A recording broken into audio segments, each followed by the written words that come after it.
আজকে বাংলাদেশের ইতিহাসের অন্যতম একটি রায় হয়েছে। আপনারা যারা বলছেন শেখ হাসিনার মামলার কি রায় হলো, আমি বলছি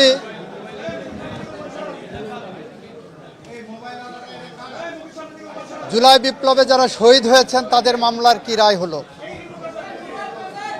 আমরা বলতে চাচ্ছি জুলাই বিপ্লবে শহীদদের মামলায়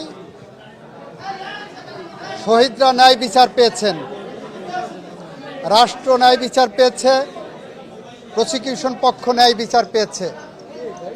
সেই ন্যায় বিচার প্রতিষ্ঠা করতে যে সেই ন্যায় বিচারের মানদণ্ড হলো এই মামলার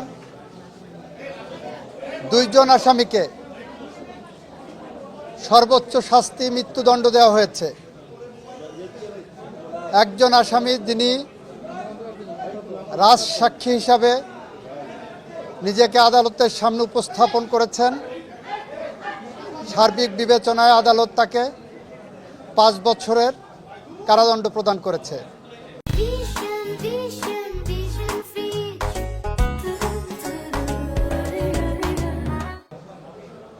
আমরা মনে করি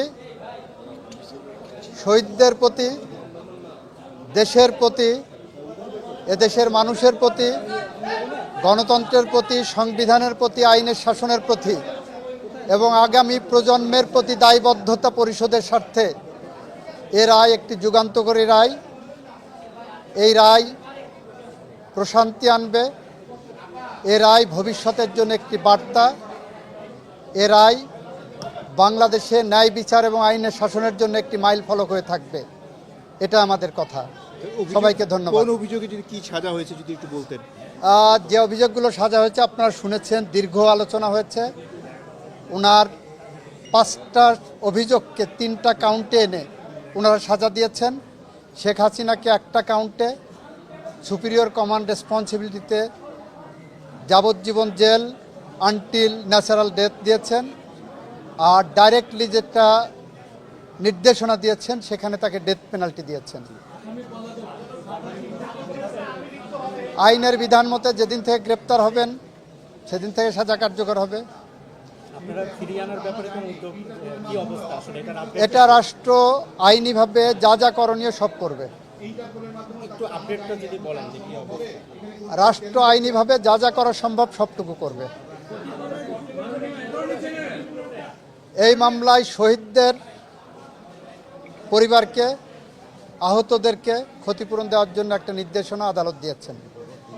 আওয়ামী লীগ নিষিদ্ধের প্রশ্নে এই মামলা বলেছেন, এই আদালত বলেছেন এই মামলার মধ্যে আওয়ামী লীগ নিষিদ্ধের ইস্যু ছিল না বলে ওই বিষয়ে ওনারা কোনো কমেন্ট করেননি। শেখ হাসিনা এবং আসাদুজ্জামান খান কামাল সাহেবের বাংলাদেশে তাদের সমস্ত সম্পত্তি ক্রোক করা হয়েছে, বাজেয়াপ্ত করা হয়েছে। আর কোনো প্রশ্ন? জি,